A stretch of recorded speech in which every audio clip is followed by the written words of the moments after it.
Mark, how you feeling? You know what I'm saying? You feeling good today, bro? You all right? I was nervous coming up here, man, because I rode my motorcycle up here for the first time. That shit was kind of scary, to be honest. Have people honking at you and shit? No one was honking at me or nothing like that. I was moving pretty fast. It's just a matter of me never driving the highway like that before. That shit was kind of terrifying. You scared, bro? Keep it gangster. Don't lie to us. I was scared. Okay, I'm a little stiff. The wind, the G-force coming back at you because my jacket was a little loose, so I'm feeling it. So I'm kind of like getting pushed back a little bit.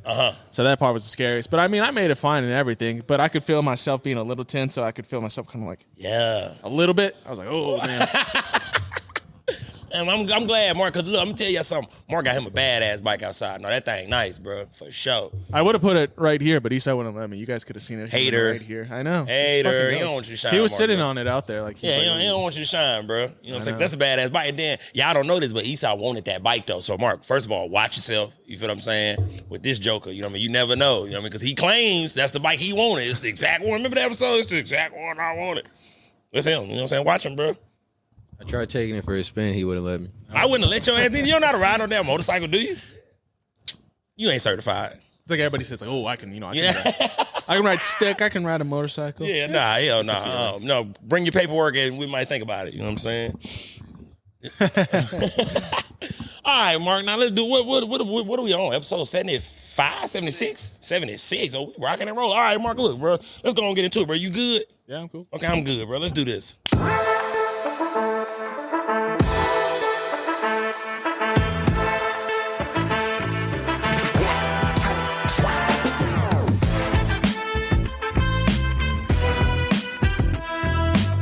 Welcome back to the I-70 podcast. It is your boy, John Little, a.k.a. John, a.k.a. St. Louis Finest.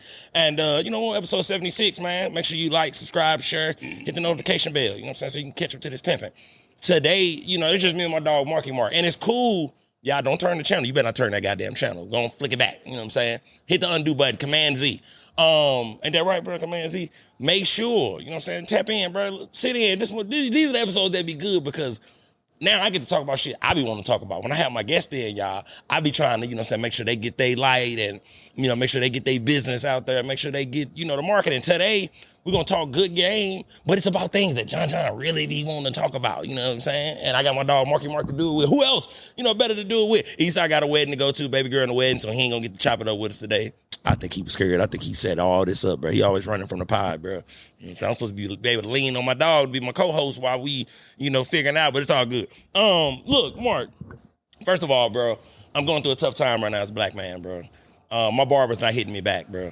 And I don't know what's going on. I don't know what's going on in his life, bro. But as a black man, bro, it's hard, bro. When you, first of all, for the last 2 weeks, I've had to use a different barber, Mark. And with a black man, when your barber not picking up or life beating him down, we don't be really wanting to hear that, bro. Come cut my hair, bro. Like, what the fuck is we doing, bro? Like, you got me going to people I don't know. I'm popping in the, barbershops, like, man, who could cut. And, the line in the black community is the most important part of the cut, Mark, okay? The cut can be ass, you know what I'm saying? Just the, I ain't gonna say it could be ass, but it could be standard, mediocre. You feel what I'm saying? But if that lining ain't on point, I fucked the whole cut up, bro. The lining is everything for us. And for the last 2 weeks, even when I did Strawberry Hill podcast, bro, I had just dealt with a new barber. I had to pop my head in. So just right now, Mark, it's just tough on your boy, bro, because, you know what I'm saying? Now my pride is kicked in. I've been calling the nigga, he won't pick up. You feel what I'm saying? Now it's like, okay, well, now I got to find me another barber, but it's tough because in the black community, fucking haircut's so damn expensive. Now, what are y'all paying at the Latino barbershops nowadays? Is it going up too? See what I'm saying? Okay, that's standard now. Ain't that some shit? We grew up, we 90s babies, bro. We used to cuts being $20, $10. I used to get a $10 cut. 15, okay. All right. I used to get $10 cuts when I was a kid, bro. Maybe it's because we knew the barber, but still, bro, $10 cuts now. Then, Mark, in the black community, these damn barbers acting like beauticians. You got to set an appointment. Then they throwing little extra fees on top of it. You know what I'm saying? Little, they putting their tip and gratuity all in the shit. Bro, you ain't doing nothing but goddamn me spraying some black ice on my lining at the end of it. So it's just rough right now, bro. I just started a new job. I don't have to go in there with, you know what I mean, unchopped, if you will, bro. You know what I'm saying? Hey, bro, speaking of that, bro, I may need you, bro. Can you clean me up, bro, tomorrow? I just need you to get this, my little baby whiskers and shit. It ain't nothing. I know you can handle that, bro. Yeah. I'm being for real, bro. I just need you to clear this up because I start my new job, bro. My dog, see? Yeah, to my barber. You know, man, bro, holla at me, bro. Don't do me like this, bro. You know what I'm saying? The wintertime coming, bro. Don't have me looking like I'm homeless, bro. You know what I'm saying? Do y'all value no, y'all be chopping shit in the Latino community. Y'all know what it's like. But Mark, you growing your hair out, bro, so you don't really know what it's like. You know well, I mean, also for the longest time, I grew up with my pops cutting my hair. So I did too. Yeah, so I didn't really, I've never had a quote unquote traditional barber. I did for a long time. We used to go to his barber. Okay. And that was like an older white gentleman. I mean, like he's a friend, like the family's known for years. Yeah. But it was one of those like traumatic kind of haircuts, like as the look, you're like, oh, I don't like going the haircut because he's oh, he was too rough. He was rough. Hey, bro, no, that's real. He's a man cutting man's hair, and he's doing it to little kids. You're like, oh, God, that's much. Real, bro. What you got, Esai, bro? Remember, you got a wedding to go to, bro. Don't be trying to get in with us. No, speaking of the old white barbers, I got a cool, quick story. Okay, talk about it. So we used to go to this place called Sportsman's. It's down off like 38th and State in the hood, all right? And it's nothing but old white guys. And one day, my dad took us there because our cousin that was cutting at the time, he was busy. So we went in, and we told him we want a low skin fade and line up. Yeah. And bro gave my brother a lineup he cut my brother's hair first. He gave him a lineup. He's such a big brother. He spun him around in the chair. Fucking round edge. Thank you, bro. The whole way through. That's bro. nasty work. Just laughing my Come on, bro. So it's the same, bro. Thank you, bro. Like I'm telling you, man, it is rough, bro. And I've always wanted to do that, Esai, bro. No cap. I've always wanted to go to different, ethnic groups, barbershops to see if they can cut my hair. Now, I know Latinos can cut my hair for sure that, you know what I mean? But I've always wanted to go into like great clips, bro, and just fuck with the barber. You can't because nothing against women, but a lot of times those are women in there cutting hair.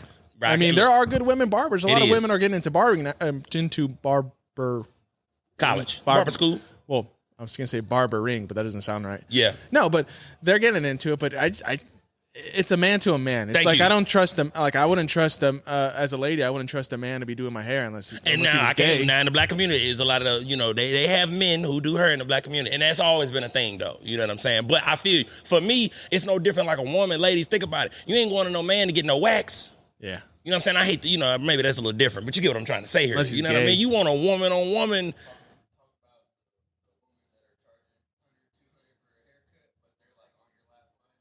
I've seen those. You're talking about where they're like on your lap and they're cutting he gonna leave from the back. Yeah, that's where he leaves. Yeah. Yeah, he gonna get up out of here on that one. Look, but now, Mark, listen, I'm gonna be honest with you. Those type of things, bro, I need to be focused. Okay, a haircut is very important. That's self-care. I don't need no woman on my lap. First of all, I told you about the lining. When the lining come, baby, please get off me because I'm finna close my eyes. And I need my barber to be, him. That is the most important part of the cut. I don't care what we talking about, Mark.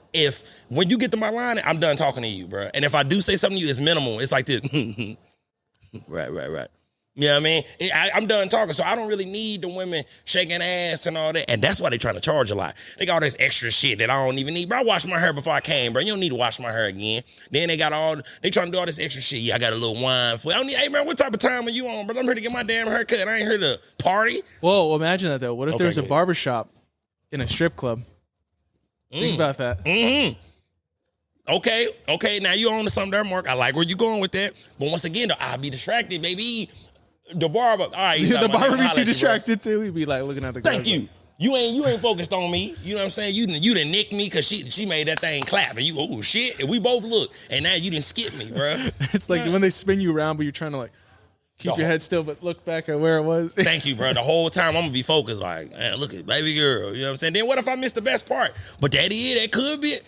Let me tell you something. You might be right on that, Mark. I may need to start my own strip club and start putting essential things for men inside the strip club. Yeah, don't steal my idea. I say to the audience, don't do that. You know what I'm saying? I like that, Mark. Put a barbershop in there. Put a gym in there.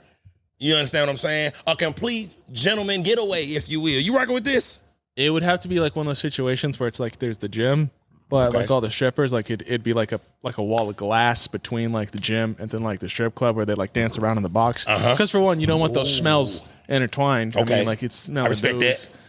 I mean, also I'd be feeling kind of weird depending on the strip club. Dudes are like in the gym getting a hard on while they're working out. See, okay. I said okay, and these are good variables, Mark. These are good variables that I mean, you won't be technically able to deadlift because if you are like that and you pull it up, you're gonna hit yourself. You're gonna hurt yourself. Okay, we may need to compartmentalize. Okay, you might be right. Maybe gym isn't the best place to be looking at strippers with, big booties and shit like that. Cause we're not out for a stage. And first of all, it's a distraction nonetheless. You know what I'm saying? Having all that ass around while you're trying to work out. Okay, maybe we'll have it in a separate wing. So you know what? John's compound. You know what I'm saying? The strip club is over here, but everything else is a male self-care. So if you wanna, after you get your workout, you ain't never gotta leave. Mark, dig this, bro. You come through, you get your workout, okay? We got the male spa in the back. You feel what I'm saying? Where you get your hair cut, you know what I'm saying? Facial, massage if you need it. You feel what I'm saying? And maybe, the gym gonna have to be without women. Cause I was gonna say get some women like towel girls who clean the weights and re-rack and all of that.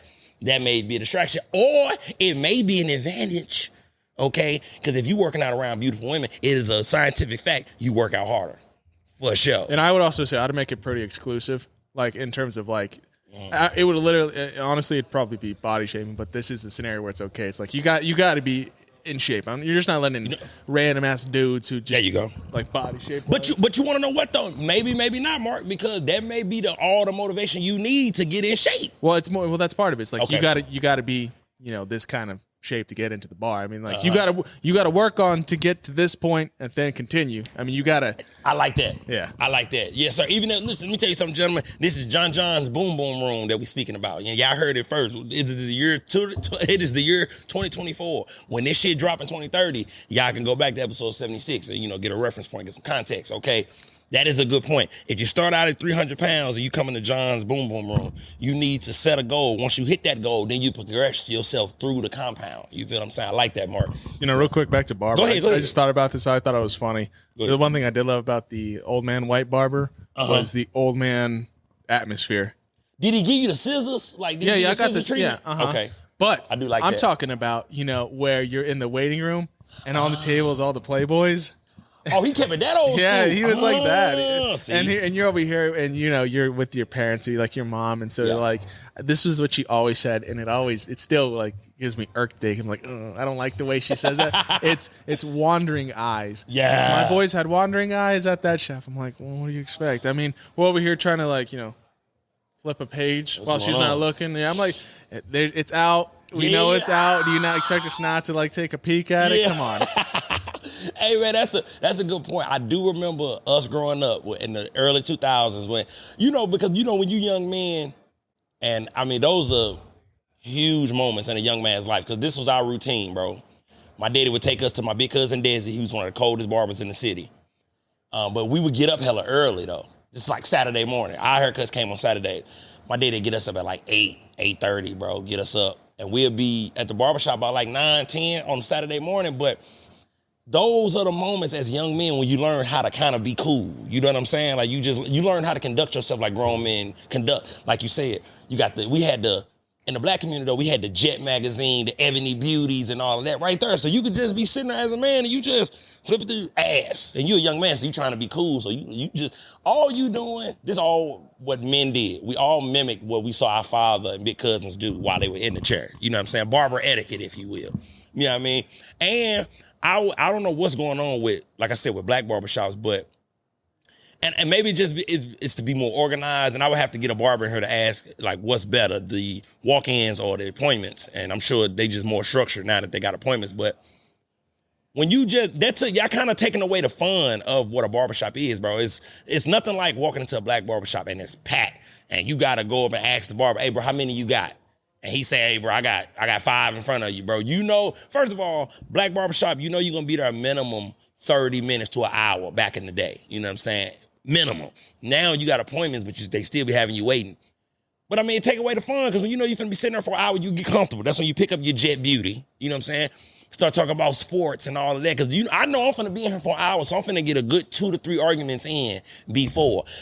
Man, we missing all that, Mark. You know what I'm saying? We just getting too bougie. Our generation, we getting too bougie. We changing too much too fast, bro. Just slow down, bro. I still like old school barbershops. So were you a big fan of the barbershop series, Ice Cubes? Yes. Back in the day? Yes, bro. Yes. Definitely one. What did they make it to? 3? Yeah, they made it to 3. And then they did the spinoffs with Queen Latifah. Yeah, I ain't even check out the spinoffs. You know what I mean? I just 1, 2, 3. 1, 2, 3 was good. 1's my favorite. 2 was good for sure. But that's what I mean, bro. A barbershop in any community, whether it be black, white, whatever, it should serve as a man's safe haven. We know as men, bro, we can go in the barbershop and do this. with no judgment. And if we are being judged, it's by other men. It's certain things that we can talk about in the barbershop that we can't talk about nowhere else. So for you men out there who breaking the code, taking your woman to the barbershop with you, Mark, I should shun them publicly. They deserve 1,000 lashes. You taking your woman to the barbershop with you, bro? You can only do that, say, like, you bring her in, but she's, like, wearing something real nice, so she just walks in with you, then leaves, just so you can just kind of do but I don't show want off. That. You don't want to show off just because, you know. I don't want that either, Mark. No, I don't want that. I don't need, first of all, we talked about it. That's bringing your woman to shark-infested waters. You gonna bring your lady into a barbershop where other men are getting chopped? Mark, look. Before you get chopped, so you're looking Before I get chopped. So he hopped up out the chair, waves dripping, line up crispy. He got the fresh girl. All right, I'm still looking bummy, and my chick, nah, I'm not gonna subject my woman to that. You're not gonna get to see that. You know what I mean? And ladies, I know y'all sitting there like, we take out some of the ladies, go to the strip club with their men. You are a special woman. Okay, you special. Me personally, no, bro, I'm not finna. No. And Mark, I need to run my errands after I leave this barbershop, brother. You know how your boy play, bro. I need to go to Target. You understand what I'm saying? Sam's Club before I start dealing with a young lady. You don't get to deprive me of that, fellas. Do not let your women fuck up your errands after your barbershop, bro. That's what they want. They want you to not have that moment of self-care. It is self-care, Mark, to look your best as a man and then go out and be around women who you are not with. You ain't got to do nothing. And this for men who in relationships.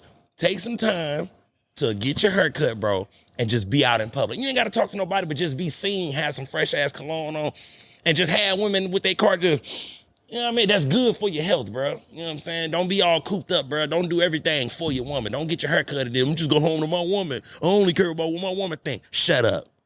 Shut up. Be a man, goddamn me. Go out into the world and look good, feel good, so you can go home to your woman and be good. You know what I'm saying, Mark? You know what I mean, player? You know, it's funny. I can relate a little bit. Okay, go ahead. Talk about it. Just like the black culture, because there was a second where in college I had braids. Oh, I was braided. You had the braids? I was braided, yeah. We need to find that clip. I really wish I had pictures, but I don't. Like, it's kind of weird. I was like, man, why didn't I take pictures? You had the braids, man? I had braids, yeah. My sister braided my hair. And honestly, it was kind of, it looked kind of good. I mean, tight braid up to the little, I had a little, I mean, my hair was long. So, I mean, the fact that I was able to braid like that was pretty impressive. It fucking sucked. Did it? It sucked. I didn't. I mean, it was a great look, but man, I'm over here just like that. You felt what black women be going through. Just a bit. I was like, oh God, and like being careful with the shower. Just like, man. Hey man, it is. Listen, the black hair is. It should be scientifically studied how you got to take care of, black hair. You know what I'm saying? Marky Mark, where we coming from, because he braided his hair, so he had to do the patch. Because if you scratch it, you gonna fuck up your new growth. So you just got to tap. So when y'all was in school and you saw the black girls walk through the hallway, goddamn me being loud as a motherfucker. You know I love y'all. You know what I'm saying? I was loud with y'all. You know what I mean? And they tapping they shit, chewing they gum. That's what that is. That shit itch. Like, I just genetically have just like a drier scalp, so my shit's already itchy. So I'm like, oh fuck. I was like, God damn, this is killing me. I'm like, oh my God. Nah, I hear that, Marky Mark. You know what I'm saying? But look, man, listen, y'all, this segment came, y'all, because I'm just going through a tough time in life, bro. I'm gonna have to pick me a new barber, bro. It's tough, bro. I'm not from KC, bro, and I just remember a while ago, when I first moved up here, Mark, story time. I pull up to KC, y'all, and I'm working at Amazon. I have no time to get a haircut, you know what I'm saying? Because I'm working 6 days a week. My only off day is on Sunday, and if y'all don't know, are the barbershops in the Latino community closed on Sundays as well? Hit or miss. It's kind of like usually we're off Sundays, but it's like if you're close to your barber, like, hey, can I come through? Facts. It's like yeah. So in the black community, it's Sunday and Monday. Barbershops are closed Sunday through Monday. That's what I've heard. Sunday and Monday. So I had no time to go get a haircut. So the only time I would get a haircut, y'all, was when I had some off time. Like I'd take like PTO or something, and I would just drive home to get my haircut. But I'm like, bro, I gotta find me a barber up here. So my plan was I finally had an off day during the week. I pull up to the hood. I rolled through the hood in KC. Because I'm like, where the hood at? Motherfuckers like, oh, down. And they give me different hoods, Prospect, the 30s, 20s, 50s, So I'm like, okay, well, I'm just going down Prospect because that's what I just kept hearing about. I pull up to this barbershop, old gentleman. Fucked my haircut all up, Mark. Oh, my God. Like, I still blame him for my line to being pushed back a little bit, bro. I still blame this gentleman. You've seen Coming to America, right? Yes, I have. You know that barbershop kind of scene when they're all the old black guys in Queens? Yeah. And look, the setup was just like that. It's funny you say that word. The setup is that old school feel, bro. So I go in there, older gentleman, and he cut me good, but he just pushed my lining back too far. And ever since I've been up here, I feel like every other barber has had to compensate for what he did that time he cut my hair. They just keep pushing me back, which is cool because, your boy getting a little older. I know, but they're progressing it faster than it's actually They made it go faster than what it should have been, Mark. Thank you, bro. Yeah, he did that, bro. And you know what I'm saying? It's just traumatizing, y'all. So I brought that up because picking a barber is, hey, man, look, gentlemen, don't just be going to anybody, bro. It's imperative that we look good out here, especially as we get older. Like, look good, bro. Don't be just letting any barber do what they do. Go in there with your style, with your fade option, with how you get whatever your number is, because everybody got their number, how you like it. Man, take pride in that, man, because I'm a stickler for mine, Mark. I grab that mirror at the end. When they hand it to you, because I need to look good, man. Don't fuck up my look, bro. So, I'll admit, I'm one of those kind of guys. I'm one of those dudes, like, say you go to a restaurant and they completely fuck up your order. I'm like, no, yeah, it's fine. Me too. So that's the same thing bro. I am with the barber. I'd be like, I'd see something wrong, I'm like, yeah, no, thanks. Yeah, thanks for that. I'm not wanting to go off the handle. Now, dude, you fucked up mine. Like, me neither, Mark. I'm with you on that, though. And let me clarify. No, you're right. I'm definitely. When there are times where the barber has messed me up, I definitely don't cause a scene. Like I don't do too much. Most of the time, I won't even say nothing. I'll just go home and be like, man, this motherfucker done skipped me over here. This motherfucker, he fucked my line up over here. And it's cool. I'm with you. I'm the same way, Mark. I'm just not that dude. Like. I ain't that dude because at the end of the day, I still appreciate the service, and I'm just not that guy to complain after the service is done because I still got to pay you. What I'm going to do, not pay you? I can wear a hat for a month. I'll be. You know what I mean? Yeah, that's what you see. I got the motherfucking hat on now. While don't want to show?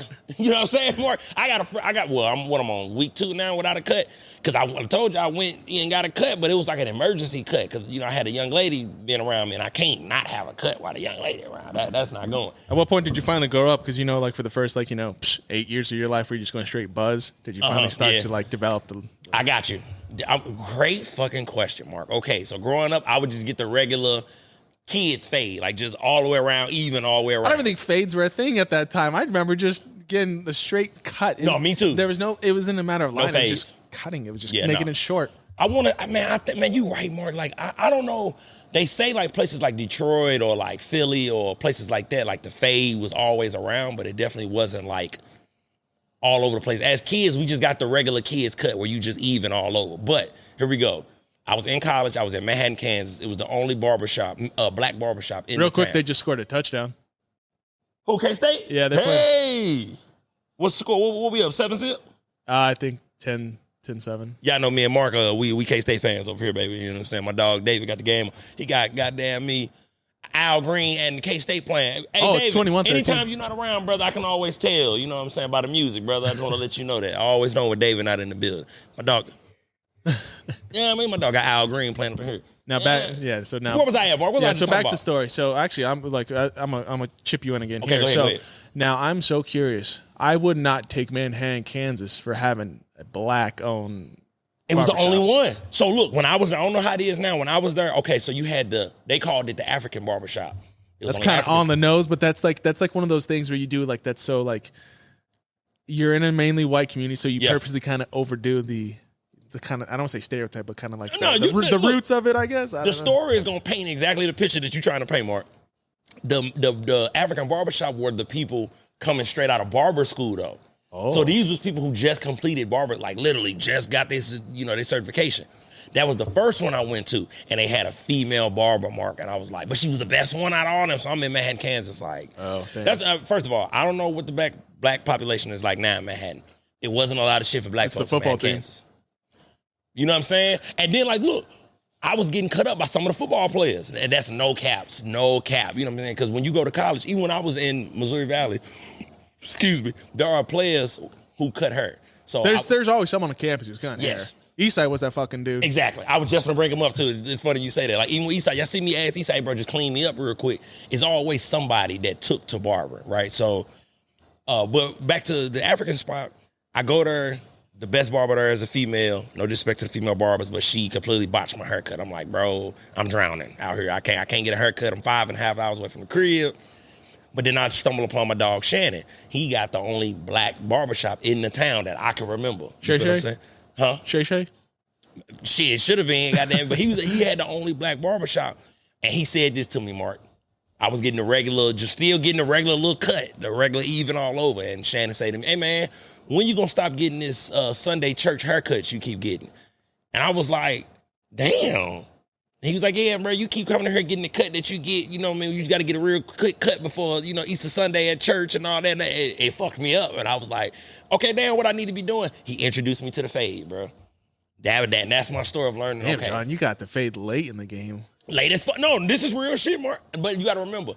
I will say I think fades are super popular. I think they've been super popular within the last 10 years. I remember. That's what I mean. I remember in middle, I started kind of doing up hair in middle school, and I was and I remember started getting fades, and I was like, and then I started looking around, and I started more people getting. I'm like, oh, was I the first one? But see, I was like you just said, I was late. And another thing, I had hair, bro, majority of my life. Mm-hmm. Okay, so as a child, I had the little regular haircut. As a kid, I want to say about 2nd or 3rd grade, I started growing my hair. I had braids. I've had every hairstyle that a black person can have. I've had braids. I've had dreads. You were different interpretations of Bow Wow? Yes. Well, I mean, I always said, you've heard me say it before, Mark. Bow Wow had the culture on lock, bro. Yeah, him and Lil Romeo and them. They were throwing. We had the braids, bro. Like the cornrows, if you will, was the shit. Even on Madden, bro. Remember when Madden added the cornrows to your player? You could put the cornrows on and shit. Wasn't able to adjust that even the wise guys had cornrows. I could have sworn it was. No, some white dudes had the cornrows. No, listen, there was a time in life, bro. And that's why I miss, bro. Honestly, Mark, bro, I know I'm all over the place.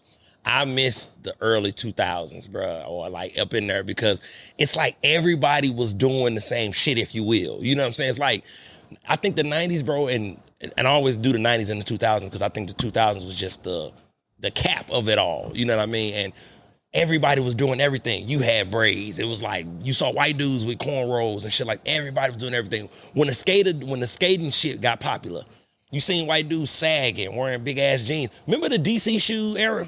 Yeah. The big ass DC shoes. Yeah. I remember when white dudes was sagging their pants, wearing the big DC shoes, and I'm seeing white dudes with the hat backwards and all this shit. So at that time, bro, growing up, I had hair, I had dreads and all of that. And honestly, Mark, I had dread. I don't know if I ever told this story on the podcast. Bro. I know you told it about dreads. I'm pretty sure. Oh, you got torn out. They got torn out. So I said that when Lee Sampson was on here. Yeah. Yeah, bro. So I had dread. So by junior year, I just started back getting a cut again, my junior year of high school. So like I said, I'm just getting, so 2 years later is when, or 3 years later, technically speaking, that's when I had that conversation with Shannon about my haircut. And I was like, shit. You know what I mean? It's about time. But that's a part of male life, you know what I'm saying? You start, you know what I mean? Learn. That's why you need to take criticism sometimes. But be who you gonna be, bro. Be who you gonna be. Now, hold on. What I want to get to. Oh, Mark, this is what I want to talk about. Look, dig this, bro. The black culture's favorite, toxic couple to speak about, Cardi B and Offset, okay? They've been in the news as of late, Mark. Let me get you up to speed here. Okay, first of all, let me put this out there. Black men don't cheat. So the allegations about Offset doing this, that, and the third, the black congregation, we don't know if that's true. You understand what I'm saying? If he, in fact, did cheat, it's probably because he got like Cherokee in his family or something like that. You may not be full, nigga. You know what I'm saying, Mark? Because black men, we don't cheat.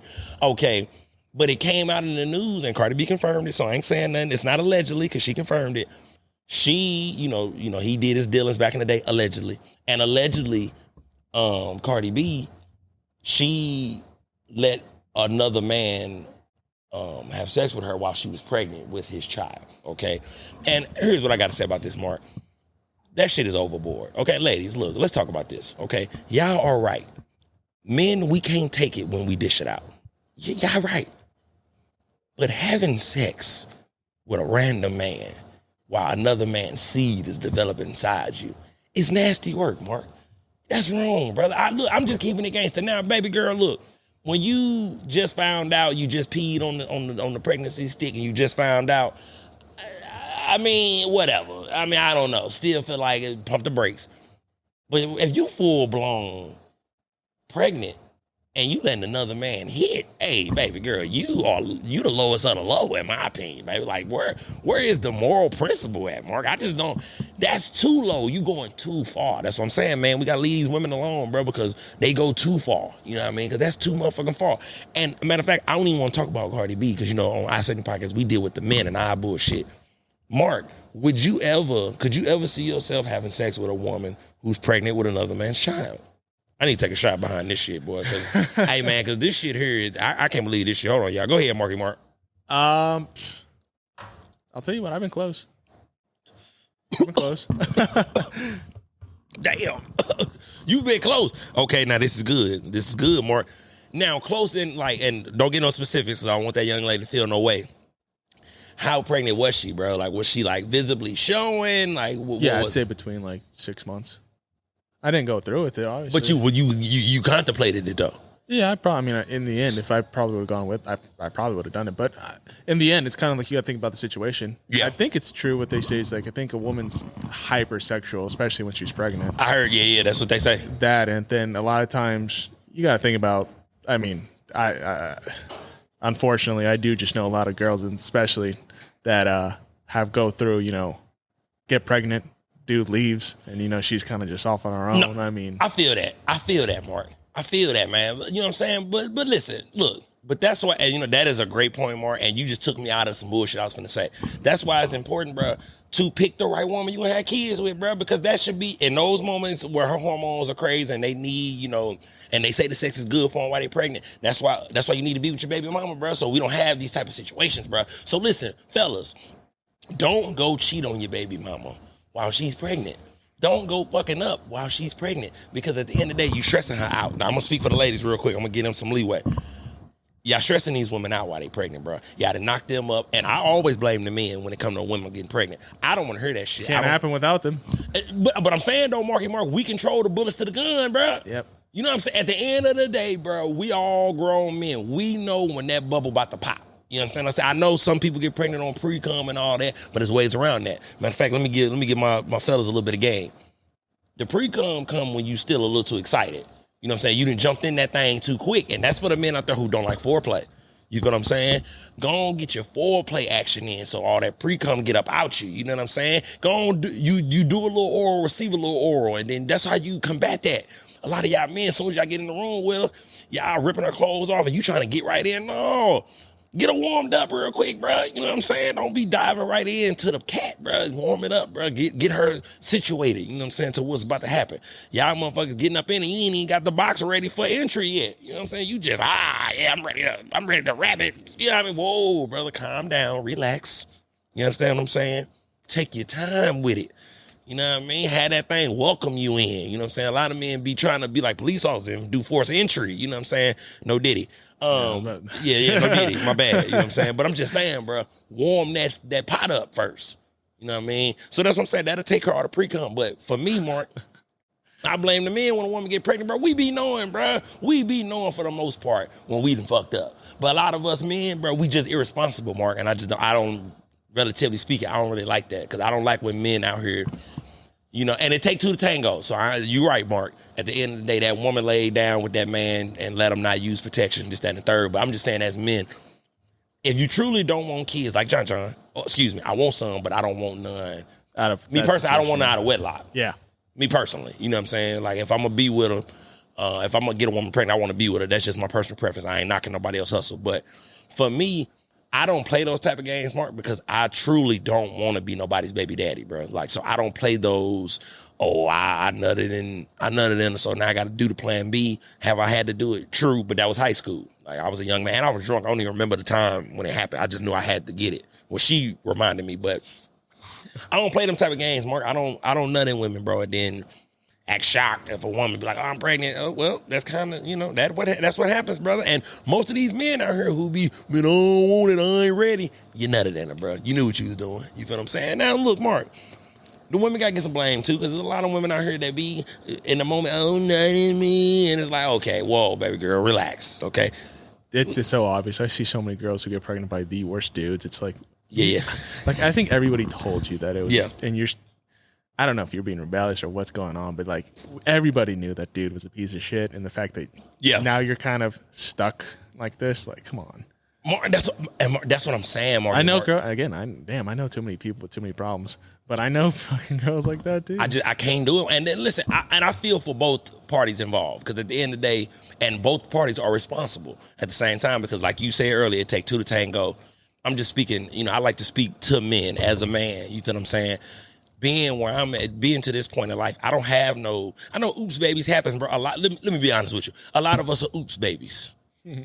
You know what I'm saying? A lot of, without knowing, a lot of us was a good night. Mama, daddy took mama out on a little day, and you know what I mean, it just transpired.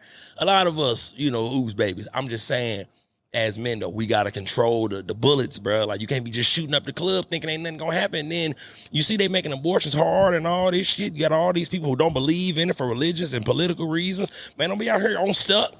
Cause and that's the thing, Mark. A lot of men don't like their baby mamas, bro. And I just don't want to be like that, bro. You know what's wild, though? A lot of chicks are doing this thing where a lot of chicks are not pursuing it. Like, a lot of them will let them go, which is good and bad. I mean, like, I'm not even saying like they'll even follow up with like legal problems, like saying like child payment and this and that. Some of them are just saying, hey, you know what? You don't want to be part of it? Fine. Yeah. Which is, it's kind of fucked up to say, I'll tell you this, but I mean, like, as the dude, I'd be kind of like, okay. I mean, like, that'd be a really fucked up thing to say. But I mean, personally, I will. That's my kid. Right. I'm gonna have to do something. I'm gonna have I'm not gonna just abandon. I can't abandon. But the fact is, chicks out here letting dudes just fucking go, which is wild. I mean, for me, I think, granted, when you grow up in poverty, you see it more, often just because of like a Section 8. Mark with Section 8, and I know you know this. This dude ain't got no money. What's he gonna do? Bro, no, listen to me. When you come from poverty, or if you're familiar with Section 8, like, cause I know there's real estate people who have Section 8 properties, and the motherfuckers lucrative. Because, I mean, you get your money on time. The government send you your check. You ain't got to worry about nothing. But with Section 8, the woman has to live by herself. Like, there can't be a man in the household. Like, if Section 8 pull up and it's a man in there, you really can't. You can't be receiving Section 8. So, to your point, there's a lot of women out here who be like, oh, shit, fuck it. You know what I mean? I don't need no man because, the government will look out. And with that being said, like, little side note to that, even with, welfare and Section 8 and all that, a lot of people, associate that with the black and brown community. But I mean, if you do the numbers, more white people are on Section 8, just by sheer numbers than black and brown. So, you motherfuckers who always try to do that and make it seem like only black and brown people on Section 8, please go do some research. There's more white people who are on Section 8 and all that type of shit. But you feel what I'm saying, Mark? It's like, it's just tough, bro, because it's like, I feel you. There are men out there, bro, and I like to speak for the men. There are men out there who want to be good men to their children and aren't allowed to, because the baby mama is bitter for whatever reason. The fact that he don't want to be with her, he don't want to do this, that, and the third. You know what I'm saying? So to the men who truly are trying to be fathers, I feel for you, bro. It's just tough, bro. It's tough, Mark. And that's why, for me, at this stage of my life, bro, I don't do that, bro. Like, I don't play around with that, bro. I don't want no woman to accidentally be my BM. Now you stuck with her for 18 years, 21 years. Well, they say 18, but that's the least. You feel what I'm saying? It's a lifetime commitment, bro. And I'm not playing those type of games, bro. So, excuse me, y'all. That's just where I'm at with that. You know what I'm saying? I don't play no games with that type of shit. Now, let me ask you this, Mark. Let me step into the Am I Wrong section of I-70 Podcast, y'all. A little segment we like to do called Am I Wrong? Now, Mark, your boy is a history buff, okay? So I'm gonna need you to let me know if I'm wrong or not. I'm a history buff, y'all, so I enjoy anything historical. Like, I was that kid where I didn't really like reading books that wasn't nonfiction. Like, I like real shit. Like, I'm not really the fictional guy. So that's where my love for history came, because I'm like, bro, I want to read about stories of people who's actually here. So, Mark, tell me this, bro. Am I wrong? Am I wrong for, let me see here. Am I wrong for not liking historical figures when I find out that they don't like black people? Am I wrong? I mean historical. We can go to George Washington. Because with George Washington, yes, he is to the American history, he is one of the founding fathers, since 1776 in the Revolutionary War, first president, this, that, and the third. Am I wrong as a black man to go, okay, I don't feel the same way other people may feel, and I do not like him because he owned slaves and he didn't like black folks? Am I wrong, Mark? It's a tough question, to be honest. I came up with it this morning, guys. No, that's a tough one. I mean, it's kind of like, I don't know. Hate is a weird word. Okay, did I use hate? I think so. Okay, and if I use hate, let me just say dislike. Okay, yeah, you can just say dislike. You can dislike anybody from period. Just like, but like should I be able to compartmentalize though, Mark? Like, as a black man, with ancestors who this gentleman owned, should I be able to, or should I be compartmentalizing the two and going, okay, I know he owned slaves, but he was a great man and, America, but he's a pillar in American history? Or should I just be steadfast on, okay, he may be that, but fuck him? All right, but okay, let me double down on you then. Okay. So, there's a lot of stories of, like, ancient African kings. Uh-huh. They had slaves They had slaves of their own people. Exactly. I mean, are you going to say, I hate the African nation for selling off its own people? But now, I'm going to flip it back on you, though, Mark. Oh, this is good. This is going to be good. I'm glad I got my dog Mark for this one. I'm going to flip it back on you and say this, though, Mark. I'm African-American, bro. So, like, you are right in your facts on there were African countries who sold my ancestors, and that's how my people got here. I'm not even discussing them. I'm not talking about them. I'm talking about American history. I'm African-American. So, American history. I'm African-American. You know what I'm saying? I know I have African descent, but my history is here. You know what I'm saying? And I know my origin is over there, but I'm African-American. So, as an African-American male dealing with American history, am I valid in my position of, okay, I know what he did for America, but at the same token, he owned my great-great-great-great-great-grandfather and grandmother. He, perpetuated slavery and the rape and murder of my people. So should I be like, okay, but I mean, I guess that's cool. Without thinking about Africa, because that was a good point you made, and I like that you made that point, because it made me think. But being that I'm only speaking about African-American, should I be, let me ask it this way. I'm going to flip it back to you this way.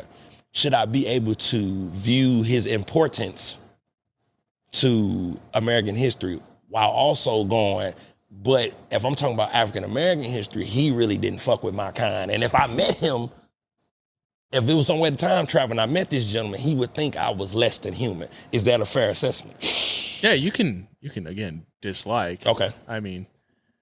Yeah. And I'm glad I didn't want to use the word hate. You was right on that, Mark. I don't want to use the word hate, but dislike. Yeah, no, for sure. You can say, you know what, I'm not a fan. I'm not a fan of his. Yeah. His what do you call it? His involvement in history. Right. Sure, he started the building blocks of our country, but I mean, he was doing some fucked up shit. Yeah, you know what I mean? I mean, does the good outweigh the bad? And that's the thing. And I can honestly say this, Mark. For me, him at that particular time in history, all the great things he was doing, it did not benefit my folks, though. You know what I mean? Like, he wasn't a pillar in Emancipation Proclamation and all that type of stuff. Like, he did everything for who he was doing it for. So, that's the type of shit John got me thinking about. I told y'all, bro, like, when this episode just me and my dog, Marky Mark, I'm going to just say shit that's in my head. You know what I mean? Because I was always that kid in school, Mark. I would be thinking the shit that nobody else wanted to ask the teacher.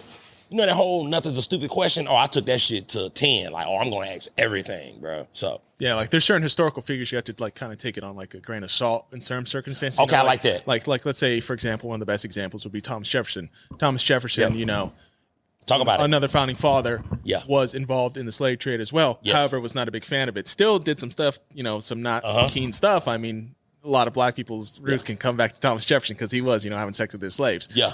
But he himself, it's stated like he was not a fan of the whole system.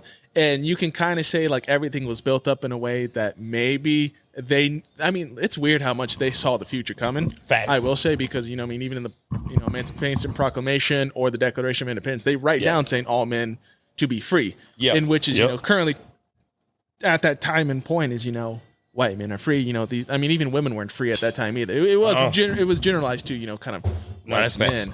But within time, it had such a broader connotation to it that eventually it could be used to the founding building blocks of, the civil rights movement and, everything from there, the 13th Amendment and so on. It's weird. It's like you kind of have to practice with what was going on. You can hate it. There are a lot of people who are against slavery even in that time, but it's kind of like, you can't, I don't have the power about it. Our future generations have to do something about it. So, yeah, you can still hate the fact that these people, that they were a part of a, broken system. But in a weird way, maybe they just knew something we couldn't do. They knew something we couldn't change it then.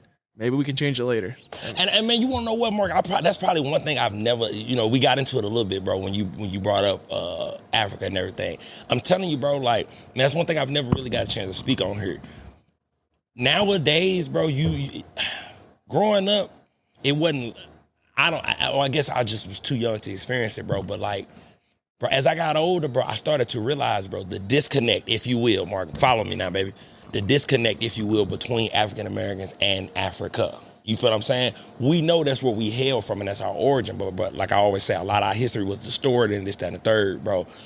The connection should be stronger, but at the same time, bro, we are a different people, bro. Like, I'm African American, gang. Like, so I don't even like when somebody, let's say somebody who was born and raised in a country in Africa, when they come over to the United States and let's just say they become an influencer, they really don't get to speak for me, Mark, if that makes sense. You know what I'm saying? Like, we done had two different struggles, bro. Like, you ain't really, I've lived the American, you know what I'm saying, black person life. You've lived the, African black person life. So we've gone through two different things.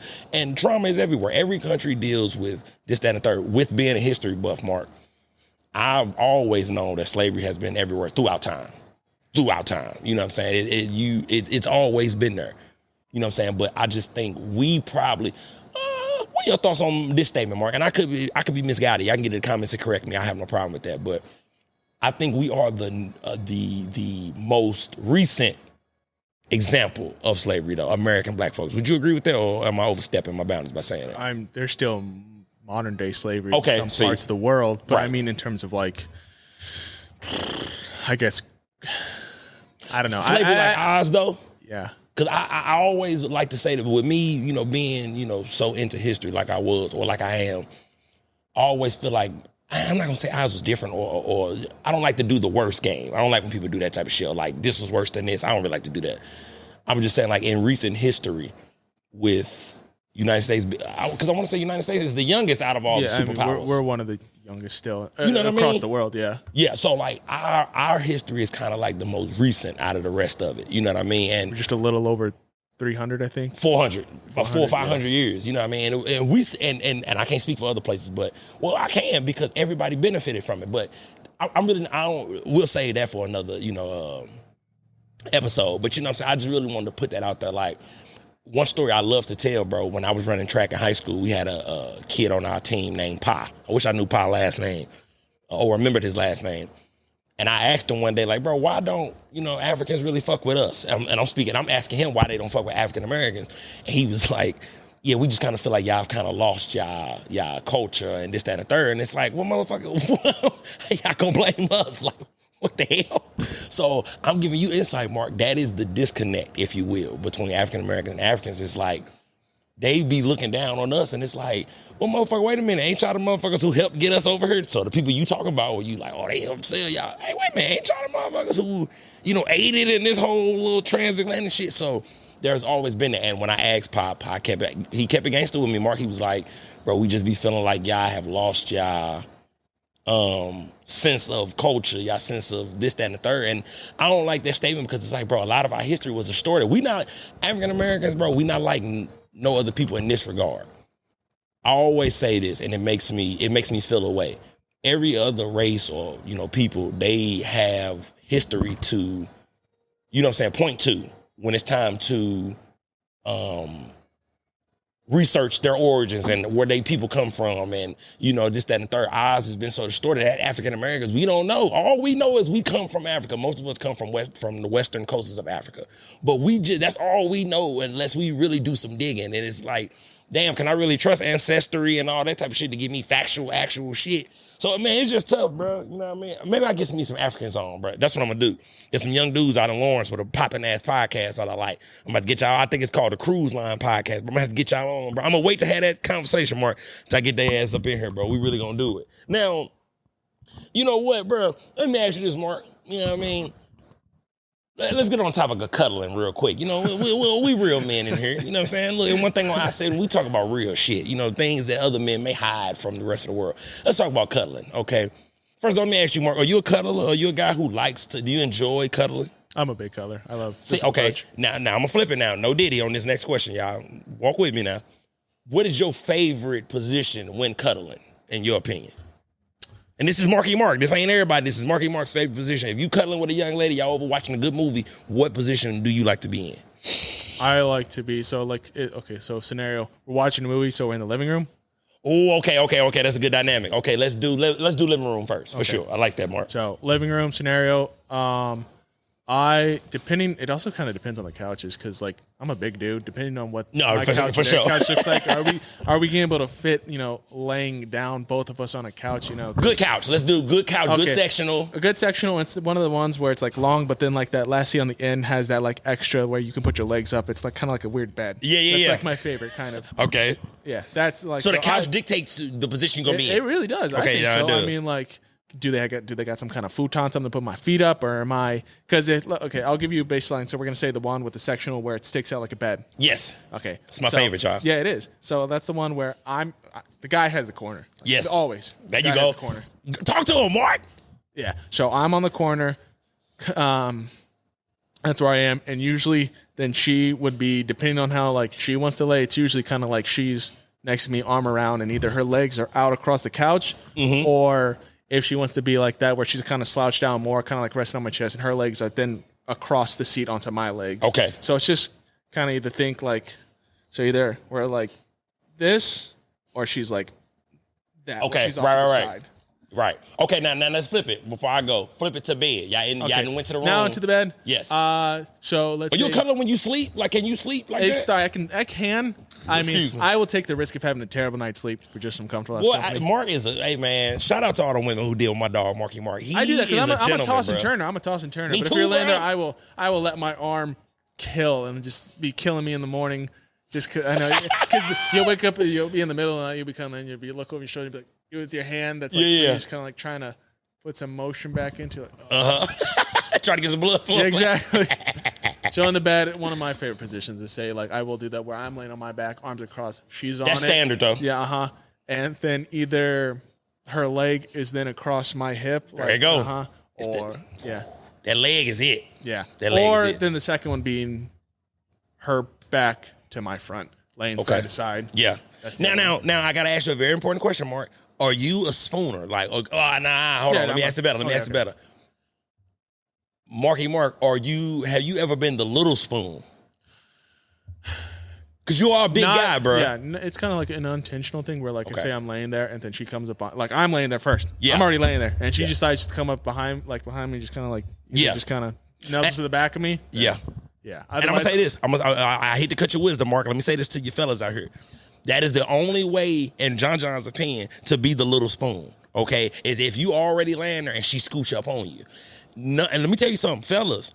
For you men out there who scooting backwards to become the little spoon, you're tripping. They tripping, Mark. If you in the bed and you the one scooting back, you scooting the toot back on her. Hey, bro, you tripping, bro. No. Hey, fellas, bro, we can't be out here scooting back. You know what I'm saying? If you're going to be the little spoon, let it be because you was laying down in bed watching a good movie, watching the game, and she crept up on you and just hugged you, and, y'all was in a cute little moment. Hey, bro, I don't want you, man. Baby girl already in the bed, Marky Mark. You slide in and you turn and you scoot back to her, bro. No, Mark, we can't be doing that, bro. We can't be doing the scooch, bro. Like, you know what I'm saying, Mark? We can't be doing it, bro. No, but look, let me say for me, my favorite, I'm not a cuddler, y'all. And the women who like me, and who deal with me, and who spent the night with me, and who watch movies with me, they'll tell you. They all hate it. I do not like cuddling, Mark. Now, like you said, though, Mark, as a man, though, I will do it for the woman, but it's not for me. Cuddling is not for the man, bro. Marky Mark just told you, his arm be dead, bro. He be at night, and every man felt, Mark, when he said that, bro. That right arm or left arm be dead. She's sleeping because by this time, baby girl mouth all open, Mark. She's snoring. You don't want to interrupt her sleep, so you just trying to get feeling back in your tips. You just like, God damn, my shit tingling. You know what I'm saying? But you being a gentleman doing the right thing. Okay, Mark. Here is me on the couch. This is my favorite though, bro. Okay, and all the gangsters out here, y'all gonna feel me on this. My favorite, when it's not for the woman, okay, is when the young lady is sitting on the long part of the section. Or she could be sitting on the backside. Okay, but she's rested up. She got the remote. And she's like kind of sitting upward. My favorite thing to do, Mark, is to roll up on her. I love to do this too, boy. That's why I need my girlfriend, because I can't do this with anybody. While she's sitting up there, like she kind of sitting upright, I'll come in, I'll lay flat. Okay. I'll put my head on like her pelvis or like her stomach. And I'll wrap my arms around her lower back and I'll fall asleep. That's me. That's your boy's favorite. I'm lights out. That's why I make sure I give him the remote. Like, here, baby, what you giving me this for? Because I'm finna to go to bed in about 5 minutes. Like, because this is me. And if we talking bed, every man, we do the same thing in the bedroom as far as cuddling. We put the arm out, let him sleep on that little nook. But for me, if you're going to do that, give me that leg. Like, I need that leg. Like, you got to put that leg in between mine. You know what I'm saying? You know what I'm saying? I need that. I need your pelvis right on my hip or on my thigh area. You know what I'm saying? Well, we real niggas, so we going to say upper leg. You know what I'm saying? Hard to say thigh. You know what I'm saying? But I need that, though. But I think in the bedroom, I think as men, we all cuddle the same way. Now, Mark, do you give them a time limit though? Like, are you like, or let me ask you this: are you gonna stay like that all night, arm asleep, or you just gonna suffer the whole night, like you said? It depends. Like, if sometimes I find the position where, like, you know what, like, okay, I can move a little bit. I got a little bit more, a little bit of wiggle room, and then I can fall asleep. And I'm not a very good sleeper. Like, I work overnight, so my schedule's always kind of fucked up. So I wake up. I tend to wake up, like, I sleep 3 hours, then I wake up for like maybe like 30 minutes. I'm the same way, bro. And then I'll try and go back to sleep, and then like either I can or I can't. But in the scenario with a girl, I've definitely suffered through some nights of just like fucking laying there, just kind of like, all right, this is worth it in its own. I'm like, I'm fine now. Yeah. But otherwise, if she somehow like decides to roll over or something, she does one of those on her own, and I'm like, oh, you definitely gonna take every chance you get to get up out of there. Hold on, fact. Once I get out of there, and then I can, get on my side. Yes, and this is what frustrates me, Mark. I'm not gonna lie, bro. I have a king size bed, bro. Okay, and look, and let me give you some backstory, some context. I come from the projects, as y'all know, but my father had his own moving company, bro, and he's always, at that time in his life, that's what he was doing. He was, working for different moving companies. So he would always come up on king size mattresses, bro, like that somebody didn't want or was throwing away. So even though we ain't have much, everybody in the crib had a king size bed though. I'm talking the whole crib, Mark. And it was like 80% of your room. You know what I'm saying? But as a kid, a big bed is everything as a kid, bro. Like we could do WWE in this motherfucker. And one thing, now, mom and daddy, I'm gonna give y'all some game, because y'all don't know this, me and my 4 siblings. And my sisters and my brother will laugh if they, when they hear this shit. Mom and daddy, we sorry. We would take, when my mom and daddy would leave, bro, we would take our mattresses. We used to have long steps. Like we had like 18 steps in our crib. We would take the mattress, bro, and slide down the steps all day long when my mom and daddy was gone. I'm talking about, Mark, all day long. We down the steps. As soon as we see my daddy pull up, we dragging that motherfucker back. Wait a minute. This is a shout out to my sisters. You dirty motherfuckers. We always use my mattress, bro. Yeah, hey, look, Mark, this is where you gotta look. When you the youngest in the family, you gotta watch your older sibling. You one of them older siblings, so I really don't like your kind. We always use my damn mattress, okay?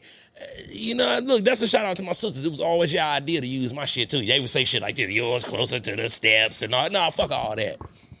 I remember that, bro. I remember that, man. As younger siblings, man, we got some shit to say, bro. I know you got some younger siblings too. I've done that to them. I did it to my younger sister when she got like a new mattress some years ago. Like I come into her room and I'm over here just like pressing on the bed. I'm like feeling it and I'm just like fucking around. I didn't mean to, but I'm a heavy dude. I'm a lot bigger than she is. So she was kind of like this smaller, like twin between like twin and king standard. Yeah. And I fucking was testing it and I go, and I like jump on it, and we're sitting there, and you hear just like a crack, and I was like, I stood up, I just walked out of the room. Yeah, I was like, oh fuck. You know what I'm saying, bro?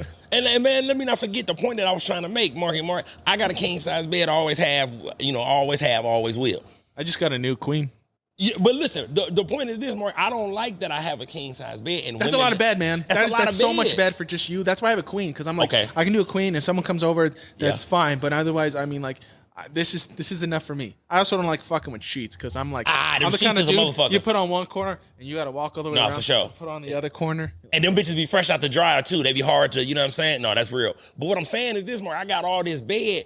It's discouraging, bro, at night when the woman is laying on me and then I look over, Mark. And there's all that bed over there. It's all that bed over there. I just be looking like this. So I'm just, look, and then look, she fast asleep snoring. I can't enjoy my night and I look over. It's just nothing. It's a whole... Mark, it's a whole full-size joint over there. Like, I know that side is cold. That side of the bed is cold.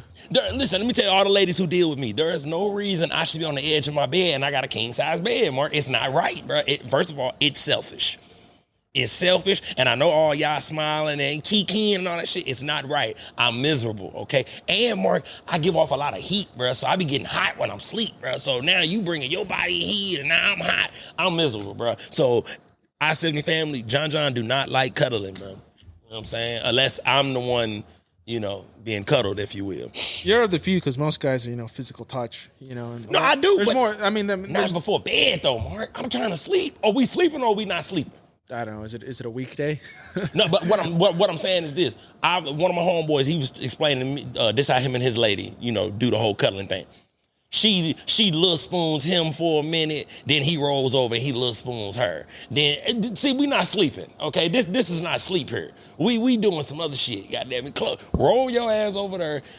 Mark, when they lay in bed with me, they got a whole bed to themselves. You know I love short women?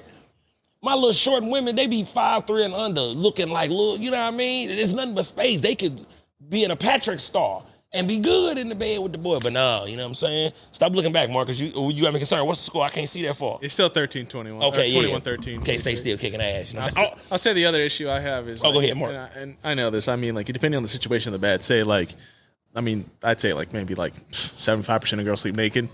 Yeah, I love that. Yeah. Or with the big T-shirt on with nothing on under. Or some shit. Well, just the fact is, like, that's provocative regardless of how you look at it to a guy. I mean, that's comfortable to them, but that's like us. Oh, that's how I trigger. So if we're fucking cuddling, I'm kind of like, just kind of like, I'll be a little handsy just because the fact is, and this shit, sometimes they're fucking annoyed by them. Like, look, what do you want from me? We're in a comfortable position. I'm cuddling. Baby, come on. Think about me for a second. Then look, I love these times. I'm not gonna lie, more. I do not like cuddling, but I do like the ones that'll cuddle with you and play with you. You get what I'm saying, bro?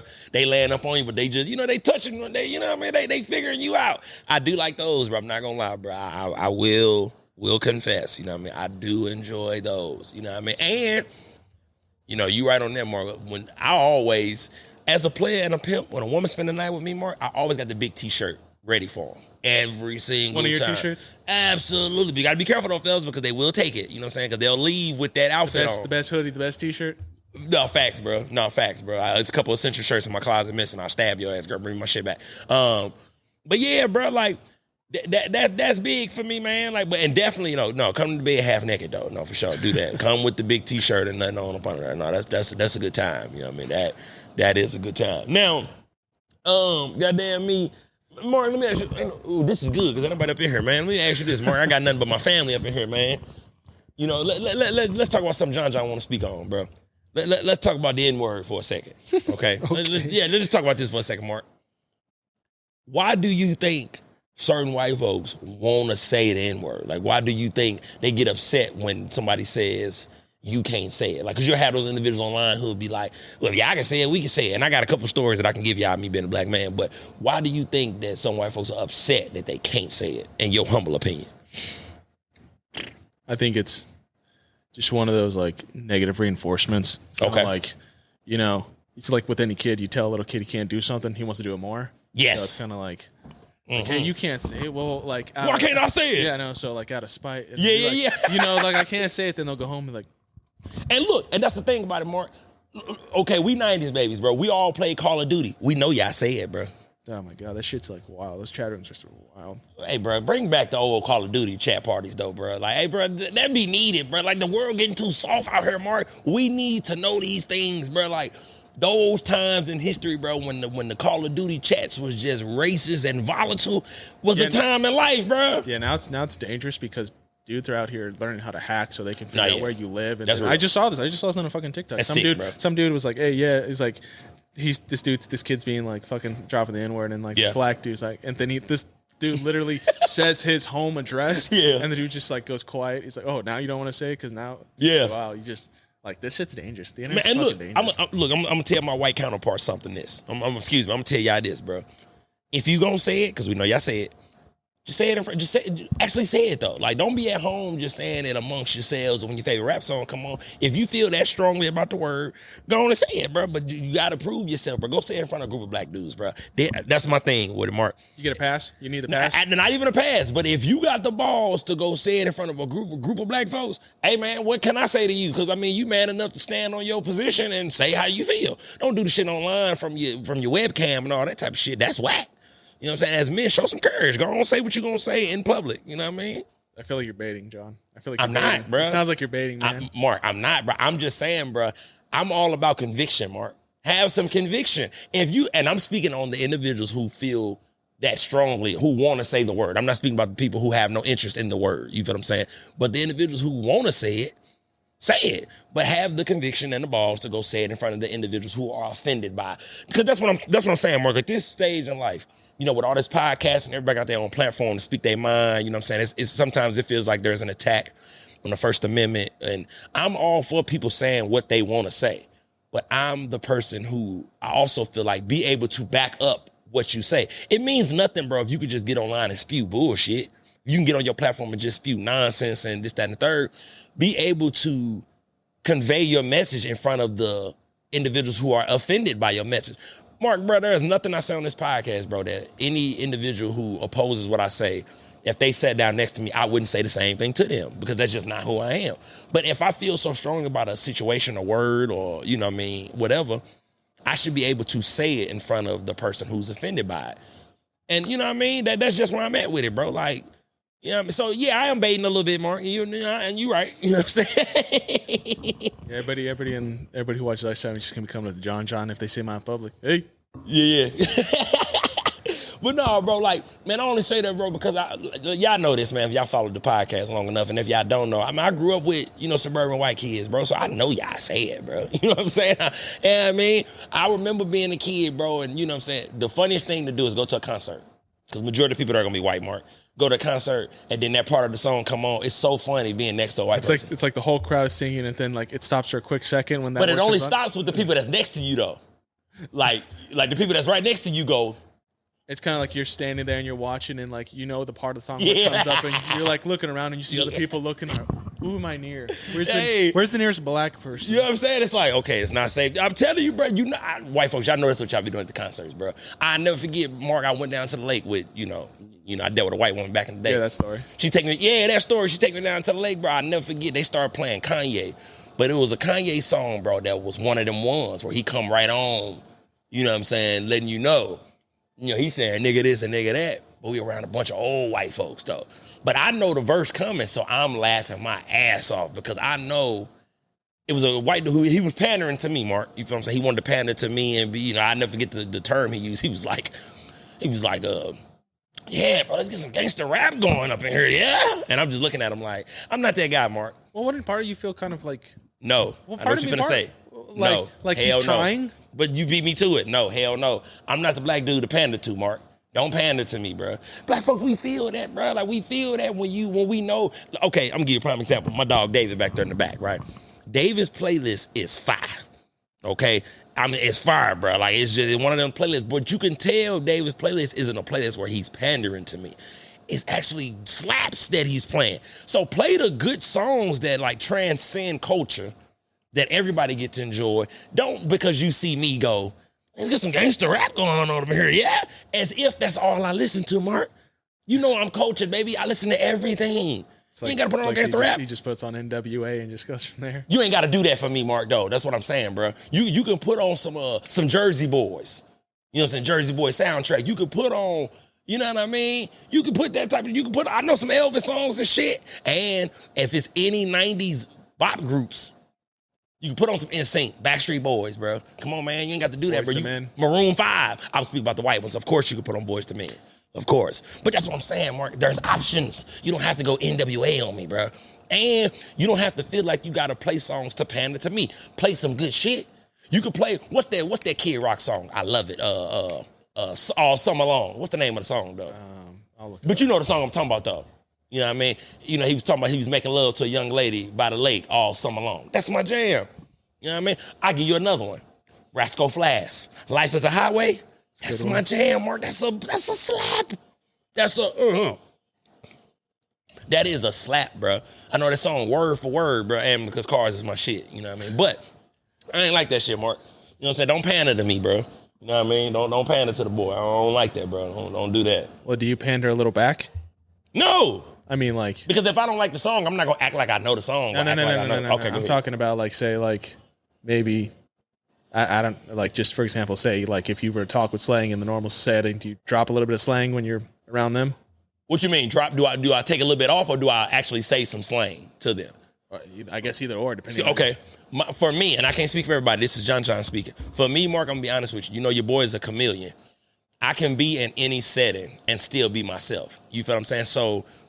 I'm going to always drop a little slang. Now, granted, of course, when I'm around the culture, if you will, and when I say the culture, I'm not even necessarily speaking about just black folks. When I'm around people my age, my peers, people that I would have went to school with, or, you know what I'm saying, they was in elementary school and I was in middle school, whatever, of course, I'm going to use more slang.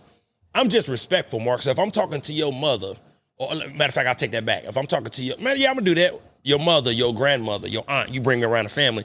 I'm not gonna act like a fucking idiot, bro, and just be spewing slang while I'm talking to your grandma. You know what I'm saying? It's times and place for that. You know what I mean?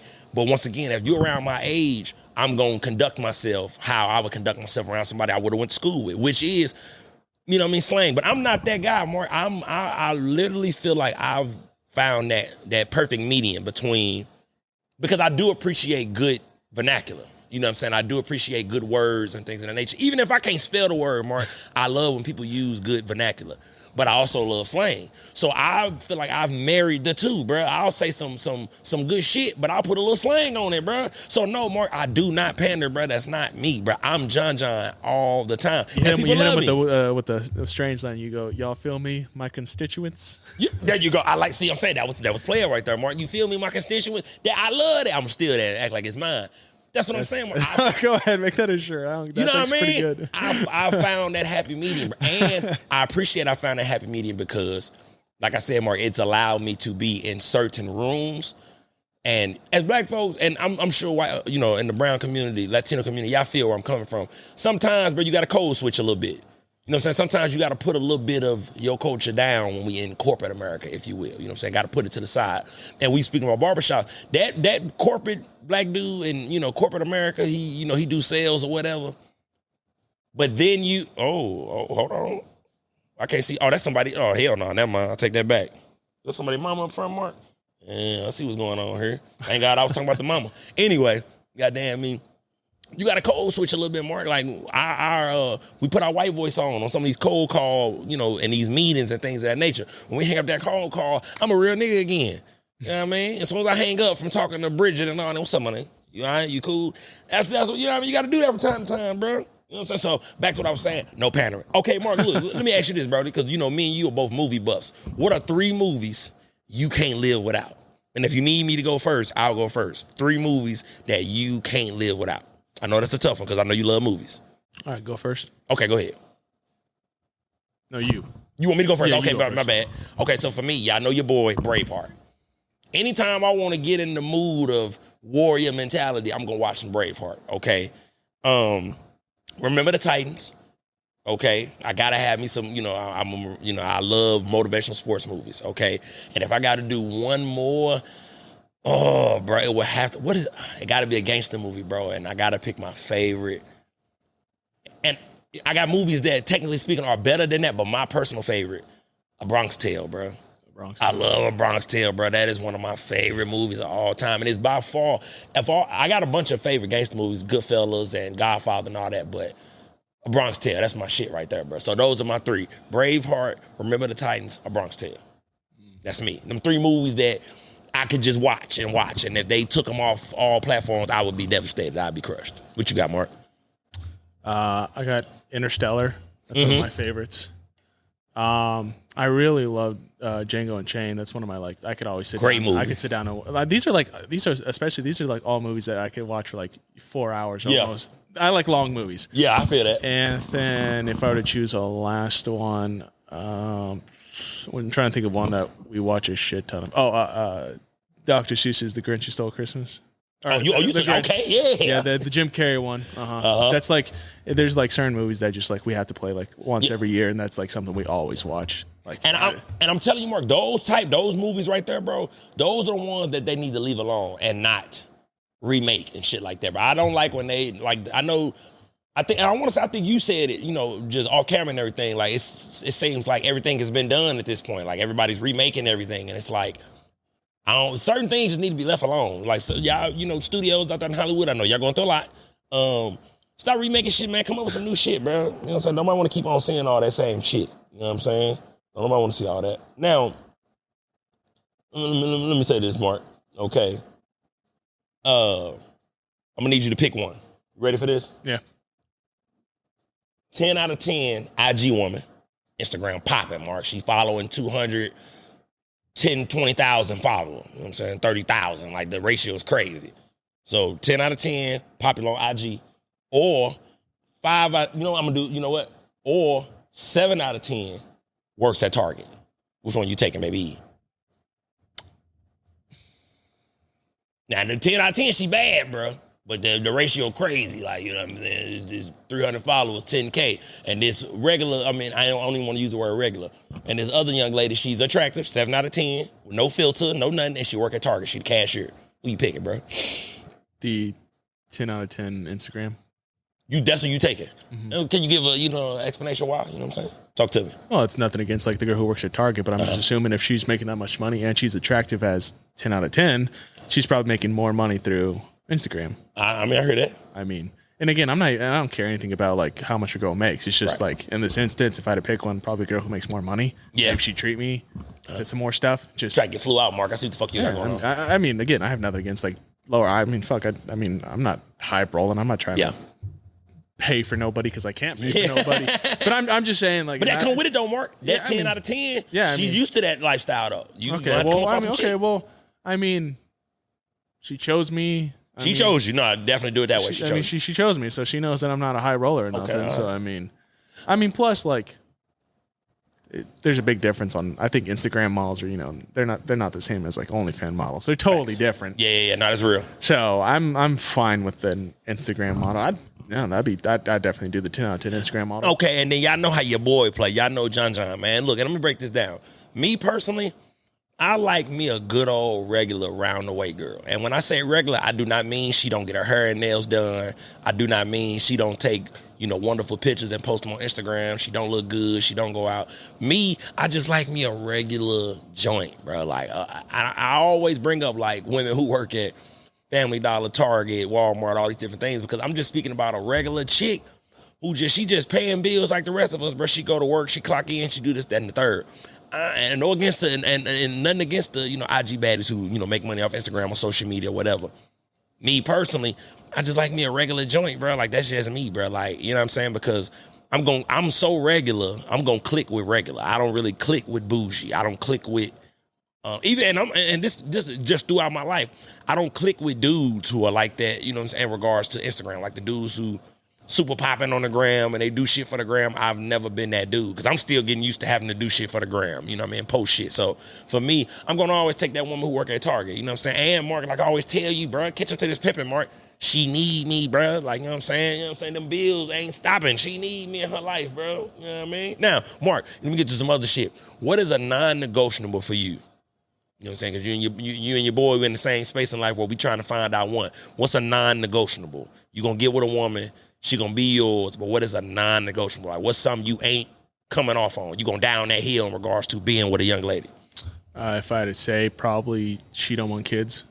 Mm-hmm. That's just. I have no problem adopting, but like at least I want of my blood first, and then I could adopt in after. My grandparents did it, but definitely I want one of my own before that. So if no kids, that's just kind of like it ain't gonna move no further. She don't want no kids. Yeah, I heard that. Me.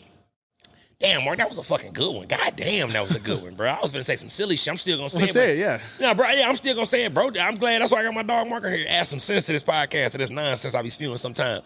Me personally, Mark, if she can't cook, I can't take it there with her, bro. Like, and I'm not saying, baby, you gotta be fucking Rachel Ray or none of that, but you gotta be able to put together something. It gotta be something. Like, it could be your favorite meal, baby. It could be your favorite fettuccine and bread.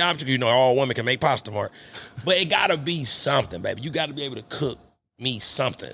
And I'm not the guy who, when I come to the door, where's my dinner? I'm not that dude, Mark. But I really value when a woman cooks for me, bro. Like, to me, that is one of the most attractive things a woman can do for me is to cook for me, bro. Like, real shit. If a woman tells me, hey, do you want to come through? I'm cooking tonight. Or do you want to come? I'm a project baby, Mark, so I'm all about getting a plate, bro.